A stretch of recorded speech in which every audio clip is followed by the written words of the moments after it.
नमस्कार, मैं स्वागत है आपका। आप देख रहे हैं देवभूमि। मैं हूं आपके साथ शिल्पा तोमर। शुरुआत बड़ी खबर के साथ। मुख्यमंत्री पुष्कर सिंह धामी ने शुभेंदु अधिकारी के पीए चंद्रा हत्याकांड की निंदा की है। बीजेपी नेता शुभेंदु अधिकारी के पीए की हत्या पर उन्होंने दुख जताया है। लोकतंत्र में हिंसा का कोई स्थान नहीं होता। डबल इंजन सरकार सुशासन स्थापित करेगी, ये आश्वासन भी देते नजर आए उत्तराखंड के मुख्यमंत्री पुष्कर सिंह धामी। इस घटना को लेकर राजनीतिक बयानबाजियां इस तरह से तेज होती हुई। दरअसल देहरादून में पहुंचे हुए थे मुख्यमंत्री पुष्कर सिंह धामी, जहां उन्होंने बीजेपी नेता शुभेंदु अधिकारी के पीए चंद्रा की हत्या पर प्रतिक्रिया देते हुए कहा कि इस घटना की मैं निंदा करता हूं। लोकतांत्रिक प्रक्रिया में हिंसा का कहीं कोई स्थान नहीं होता और इस तरह का जो माहौल बनाने का वहां पर प्रयास हो रहा है, ये उन लोगों की हताशा है, उनकी निराशा है। वहां जो डबल इंजन की सरकार बनी है, अब वो सुशासन स्थापित करेगी। भय और आतंक का वातावरण अब खत्म होगा और कानून का राज वहां पर स्थापित किया जाएगा। ये डबल इंजन सरकार की वहां की सबसे पहली प्राथमिकता बताते नजर आए उत्तराखंड के मुख्यमंत्री पुष्कर सिंह धामी। प्रधानमंत्री मोदी जी के ये दुर्घटनापूर्ण ये घटना हुई है, मैं उसकी बहुत निंदा करता हूं कि लोकतांत्रिक प्रक्रिया में हिंसा का कहीं कोई भी स्थान नहीं होता है और ये इस प्रकार का जो माहौल बनाने का वहाँ पर प्रयास हो रहा है, ये उनकी हताशा और निराशा का परिणाम है। जनता द्वारा उनको बाहर का रास्ता दिखा दिया गया है, लेकिन मैं समझता हूँ आने वाले समय में बंगाल के अंदर जो डबल इंजन की सरकार बनी है, वो हमारे प्रधानमंत्री मोदी जी के नेतृत्व में सुशासन स्थापित करेगी, गरीब कल्याण की योजनाओं को आगे बढ़ाएगी।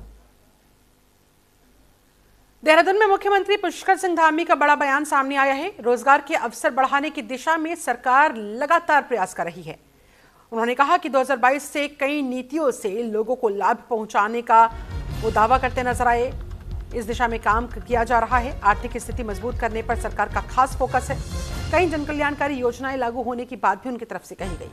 ग्रामीण अर्थव्यवस्था को मजबूत करने पर जोर दिया जा रहा है ताकि शहरी क्षेत्रों के साथ साथ ग्रामीण क्षेत्रों में रहने वाले लोगों को भी फायदा मिले, वो भी आर्थिक तौर पर मजबूत हो सके। कई जनकल्याणकारी योजनाएं इसीलिए लागू की जा रही है। ग्रामीण अर्थव्यवस्था को मजबूत करने पर खास जोर हमारी सरकार का, जिस दिशा में काम लगातार जारी है।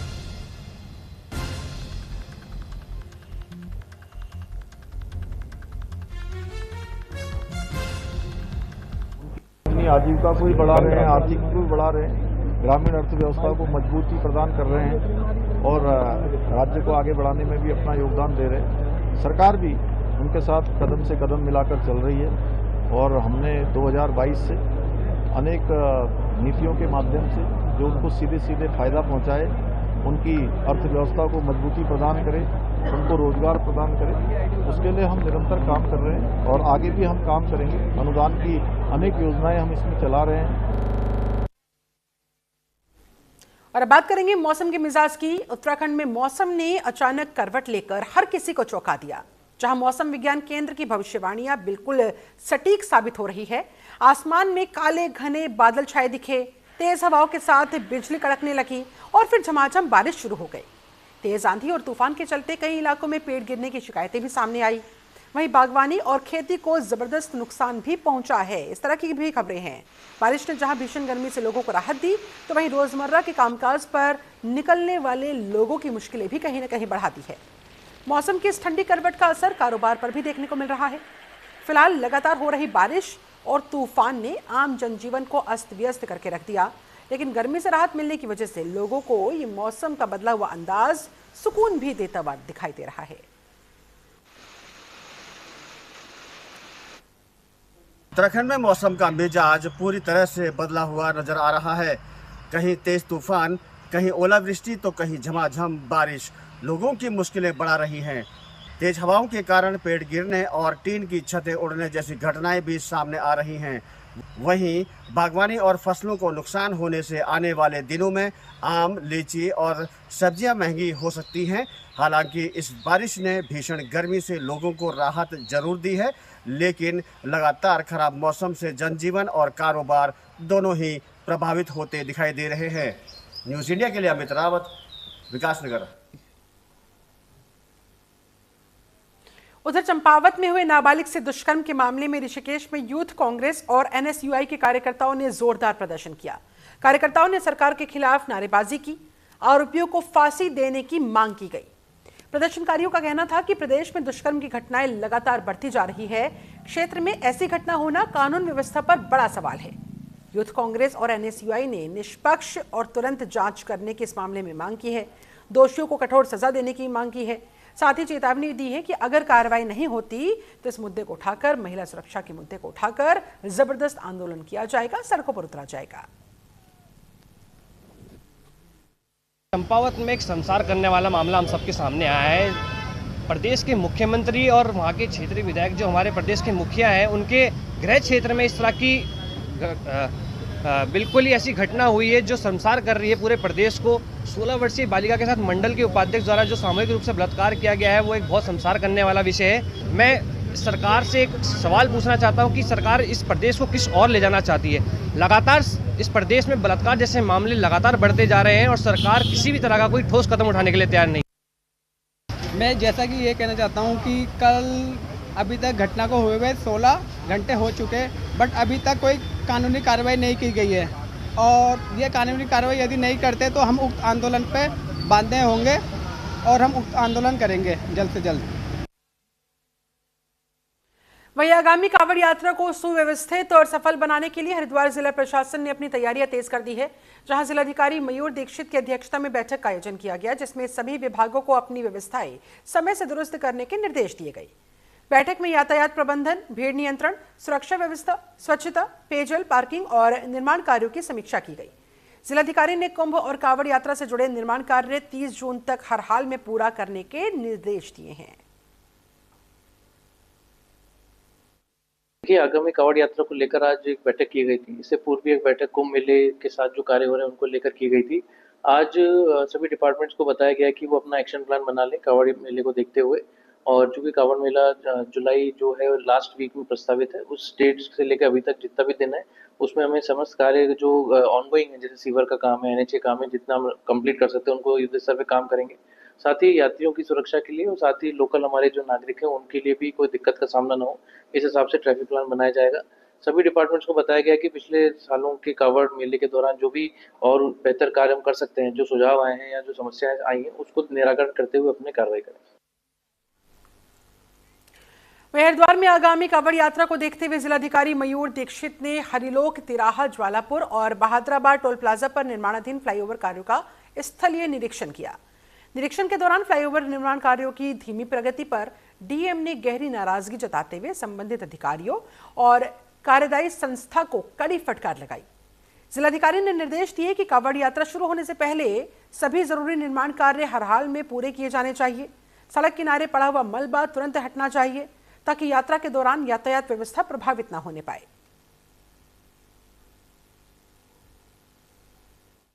हमारे एनएच में विभिन्न जगहों पे काम चल रहे हैं और आज सुबह कांवड़ यात्रा की समीक्षा बैठक की गई थी।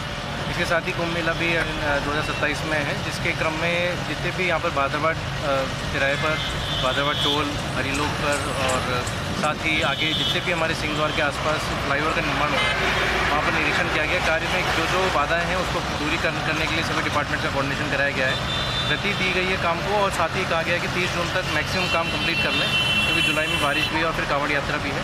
साथ ही ट्रैफिक प्लानिंग कैसे करनी है तथा कुंभ तक कौन कौन से काम हमारे पेंडिंग रहेंगे, कौन कौन से काम हमारे पूर्ण हो जाएंगे। रिंग रोड के साथ साथ जितने भी स्पर हैं नेशनल हाईवे के और फ्लाईओवर, सभी का विस्तृत निरीक्षण करके कार्यदायी संस्था को और जिला प्रशासन के अन्य अधिकारी और बिजली विभाग जिनकी लाइन शिफ्टिंग होनी है, सभी डिपार्टमेंट्स को कोऑर्डिनेशन करने को कहा गया है। वहीं रुड़की में एआरटीओ जितेंद्र चंद एक्शन मोड में नजर आए, जहां एआरटीओ कार्यालय के बाहर चल रही दुकानों पर छापेमार कार्रवाई को अंजाम दिया गया। यह अभियान वहां पर चलाया गया, जिससे दुकानदारों में हड़कंप मच गया। कार्रवाई के दौरान एक सीएचसी सेंटर को भी सीज किया गया है।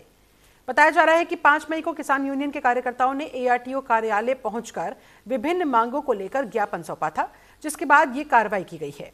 एआरटीओ जितेंद्र चंद ने साफ कहा कि भ्रष्टाचार किसी भी कीमत पर बर्दाश्त नहीं किया जाएगा। उन्होंने कार्यालय कर्मचारियों को भी निर्देश दिए। ऑफिस में किसान यूनियन ने एक ज्ञापन दिया था जिसमें उनकी कुछ मांगे थी। उसमें से एक मांगे ये भी थी कि बाहर अगर कोई भी हमारे ऑफिस के आसपास अनर्गल व्यक्ति जो घूम रहे हैं या कोई भी अगर अनाधिकृत काम हो रहा है तो उस पर हम लोग ने रोक लगाने के लिए आज एक अभियान चलाया था, जिसमें ART प्रवर्तन साहब, मैं और हमारी नार्सन की जो हमारी इन्फोर्समेंट टीम थी उसने छापेमारी करी है, जिसमें हमने एक CSC सेंटर को हमने सीज किया है। उसके जो हम डॉक्यूमेंट्स जो भी थे हम लोगों ने उनको जब्त किया है, हमने उनके लैपटॉप्स को भी जब्त किया है और उनके हम लोगों को जो भी हमें ऐसे डॉक्यूमेंट्स जो लगे जो कि अनाधिकृत हैं उनको अभी हम मौका देंगे कि आज उनको अपना एक्सप्लेनेशन दे सकें, ताकि वो लोग, क्योंकि हमारे परिवहन मंत्री प्रदीप बत्रा जी के द्वारा भी ये साफ निर्देश दिए गए हैं कि RTO कार्यालय में जो काम हो लोगों की सुविधा पूर्वक हो, उनको किसी प्रकार की कोई दिक्कत ना आए। देहरादून जू में पर्यटकों के आकर्षण को और बढ़ाते हुए हिमालयी काला भालू बाड़े का उद्घाटन किया गया। इस नए बाड़े के खुलने से अब पर्यटक अन्य वन्य जीवों के साथ ही भालू को भी करीब से देख पाएंगे, जिससे जू में पर्यटकों की संख्या बढ़ने की उम्मीद है। इस मौके पर वन मंत्री सुबोध उनियाल ने कहा कि बाड़े का निर्माण केंद्रीय चिड़ियाघर प्राधिकरण की अनुमति के बाद सभी मानकों के मुताबिक किया गया है। उन्होंने बताया कि पिछले साल बाघ सफारी शुरू होने के बाद करीब 1.5 लाख पर्यटक देहरादून जू पहुंचे थे। राजस्व में अच्छी खासी बढ़ोतरी दर्ज हुई थी। उन्होंने ये भी विश्वास जताया कि अब हिमालयी काला भालू के इसमें शामिल होने के बाद जू का आकर्षण और बढ़ेगा और बड़ी संख्या में पर्यटक यहाँ पर आएंगे, इसको देखेंगे और इससे न केवल पर्यटन को बढ़ावा मिलेगा बल्कि वन्य जीव संरक्षण और जन जागरूकता को भी मजबूती मिल पाएगी। इसके साथ जल्द जू में सफारी भी शुरू करने की बात उनकी तरफ से कही गई।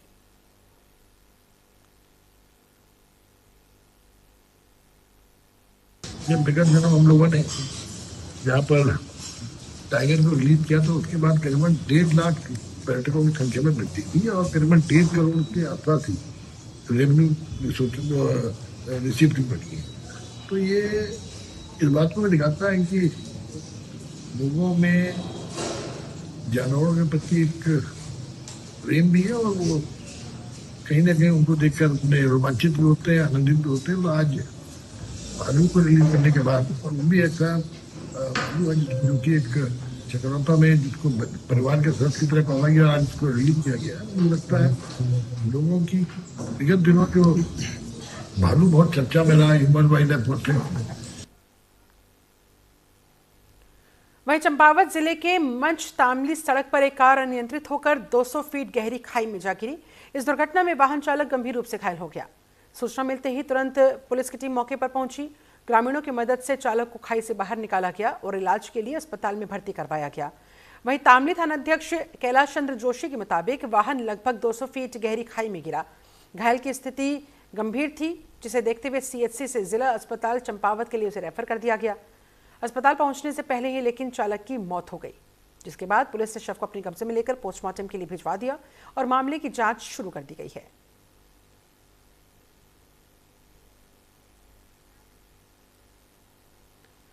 नैनीताल में इस पर्यटन सीजन पार्किंग स्थलों की निगरानी मैनुअल नहीं बल्कि डिजिटल तौर पर की जाएगी। जी हां, पुलिस विभाग IIT रुड़की की मदद से शहर के 32 स्थानों में ट्रैफिक आई डिवाइस स्थापित करेगा। इस डिवाइस से पार्किंग स्थलों और सड़कों की रियल टाइम मॉनिटरिंग करके पार्किंग के लिए मौजूदा जगह का आसानी से पता लगाया जा सकेगा।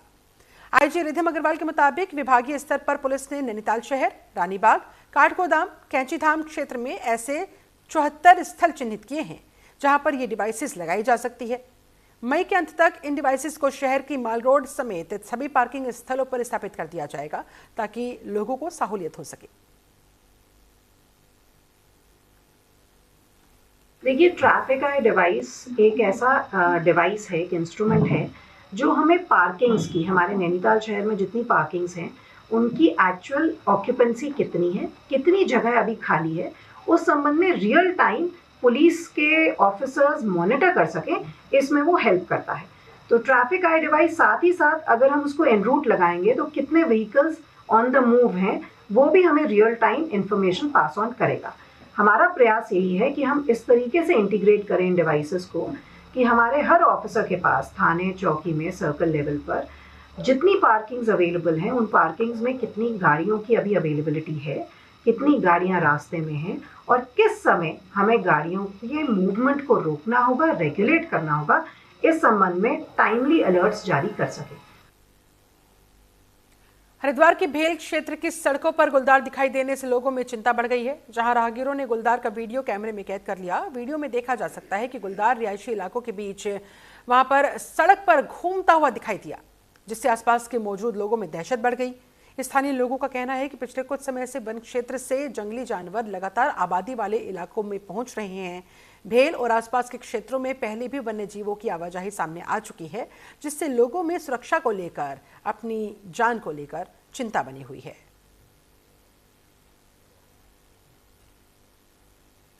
लालकुआ की टैक्सी स्टैंड क्षेत्र में उस समय अफरा तफरी का माहौल पैदा हो गया जब एक टैक्सी चालक रेलवे स्टेशन पर मृत अवस्था में अपनी ही गाड़ी के अंदर मिला। घटना की खबर जैसे ही फैली, मौके पर लोगों की भीड़ एकत्रित हो गई। पूरे इलाके में सनसनी फैल गई। इसके बाद तुरंत पुलिस को सूचित किया गया। सूचना मिलने के बाद लालकुआ कोतवाली पुलिस टीम मौके पर पहुंची, हालात का जायजा लिया। पुलिस ने अपने कब्जे में शव को लेकर पोस्टमार्टम के लिए भिजवा दिया और मामले में जांच पड़ताल की बात पुलिस की तरफ से अब कही जा रही है।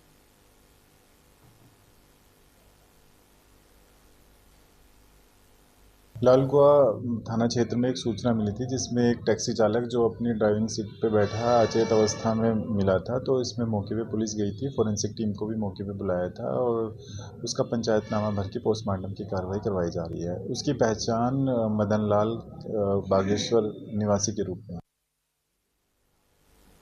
खबर चक्राता से है, जहां क्षेत्राधिकारी विकास नगर ने कोतवाली चक्राता का अर्धवार्षिक निरीक्षण किया। निरीक्षण के दौरान मालखाने, असलहा, रिकॉर्ड्स और ऑनलाइन शिकायतों के समाधान व्यवस्था की गहन जांच की गई। साफ सफाई, अनुशासन और रिकॉर्ड रख रखाव को लेकर भी अधिकारियों को जरूरी दिशा निर्देश दिए गए। निरीक्षण में सबसे पहले सलामी गार्ड का निरीक्षण किया गया। इसके बाद मालखाने में रखे मालों के रख रखाव और समाधान व्यवस्था की समीक्षा की गई। निरीक्षण के दौरान सीज वाहन, लावारिस वाहन और माल मुकदमाती वाहनों के जल्द समाधान के निर्देश दिए गए। साथ ही रिकॉर्ड सही पाए जाने पर कर्मचारियों की सराहना भी की गई।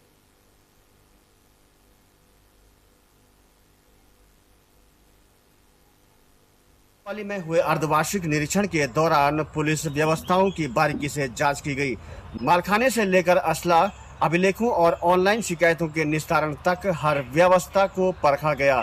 वहीं अधिकारियों ने साफ सफाई, रिकॉर्ड अपडेट रखने और अनुशासन बनाए रखने के निर्देश दिए। निरीक्षण के बाद क्राइम मीटिंग आयोजित कर पुलिस कर्मियों को बेहतर कार्यशैली के लिए भी प्रेरित किया गया। न्यूज इंडिया के लिए अमित रावत, चक्राता। वहीं उत्तराखंड कांग्रेस की वरिष्ठ प्रदेश प्रवक्ता प्रतिमा सिंह ने बीजेपी सरकार पर तीखा प्रहार करते हुए 2027 के विधानसभा चुनावों के लिए हुंकार भरी। उन्होंने आरोप लगाया कि बीजेपी ने चुनाव आयोग और एसआईआर का दुरुपयोग कर प्रदेश में करीब 90 लाख वोटों को कटवाने का काम किया, जबकि जीत हार का अंतर मात्र 11 लाख वोटों का था। उन्होंने चेतावनी भी दी कि जो खेल बीजेपी ने महाराष्ट्र, बिहार और अब पश्चिम बंगाल में खेला है, उसे उत्तराखंड में दोहराने नहीं दिया जाएगा। प्रतिमा सिंह ने दावा किया 2027 में बीजेपी को सत्ता से बेदखल कर जनता उन्हें ऐसा सबक सिखाएगी कि वो रसातल में चले जाएंगे।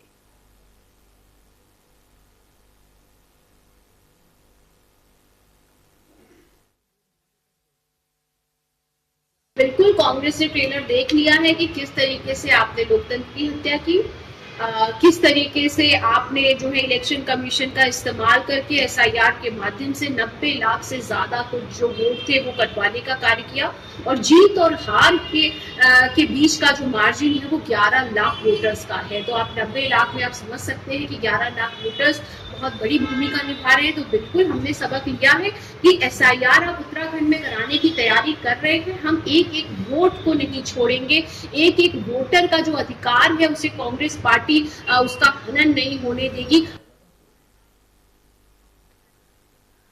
चंपावत में नाबालिग छात्रा से सामूहिक दुष्कर्म मामले ने प्रदेश की राजनीति को गरमा दिया। मामले में बीजेपी पदाधिकारी का नाम आने पर मामला और ज्यादा गंभीर होता नजर आ रहा है। इस मामले को लेकर महिला कांग्रेस प्रदेश अध्यक्ष ज्योति रौतेला महिला कांग्रेस पदाधिकारियों और कांग्रेस कार्यकर्ताओं के साथ चंपावत पहुंची, जहां उन्होंने एसपी चंपावत रेखा यादव से मुलाकात की। महिला कांग्रेस प्रदेश अध्यक्ष ज्योति रौतेला ने अभी तक इस मामले में आरोपियों की गिरफ्तारी न होने पर गहरी नाराजगी जताई। उन्होंने कहा कि मामले में बीजेपी नेता के शामिल होने से पुलिस और प्रशासन सरकार के दबाव में कार्य कर रहा है। मामले में एसपी चंपावत रेखा यादव ने कहा कि पुलिस बिना किसी दबाव के पूर्ण निष्पक्षता से जांच कर रही है। जल्द घटना का खुलासा किया जाएगा। इस दौरान पूर्व विधायक हिमेश खरकवाल, पूर्व दर्जा राज्य मंत्री निर्मला गहतोड़ी, कांग्रेस जिला अध्यक्ष चिराग फरतियाल और अन्य तमाम कांग्रेसी कार्यकर्ता भी मौजूद दिखाई दिए।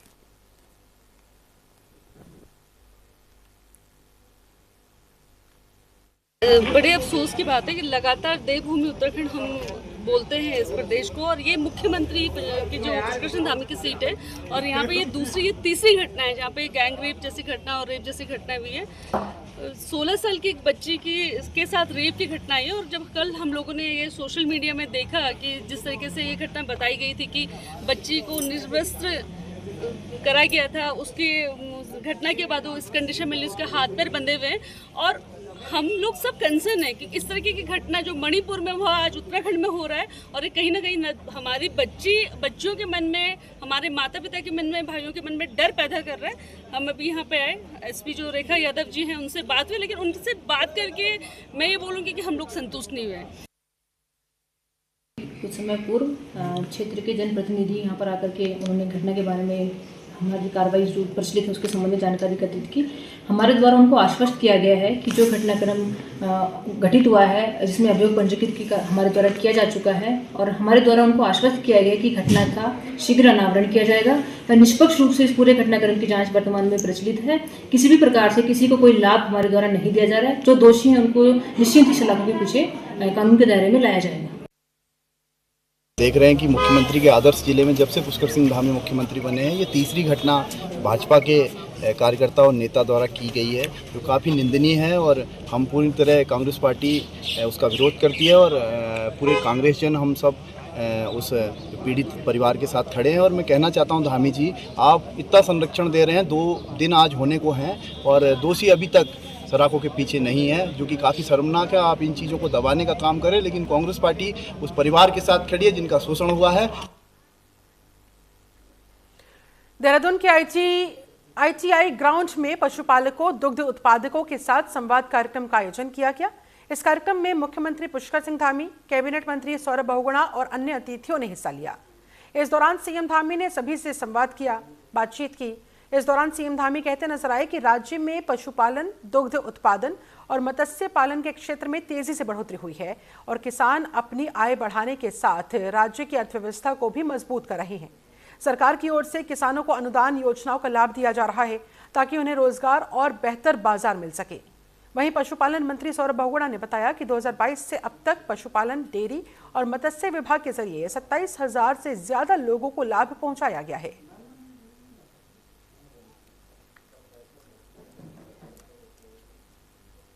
वर्षों में हमारे राज्य के अंदर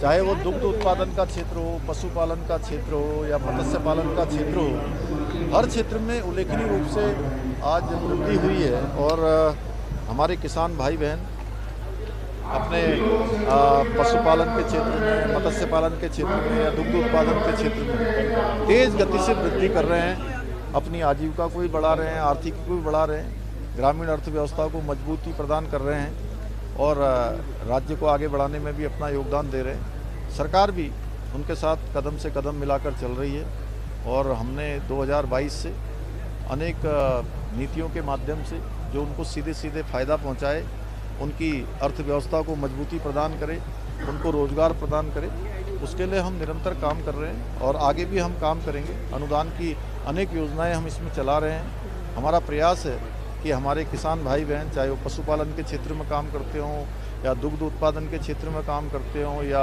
मत्स्य पालन के क्षेत्र में काम। चलिए इसी के साथ देवभूमि की अहम खबरों में फिलहाल बस इतना ही। वक्त यहाँ पर छोटे से ब्रेक का है।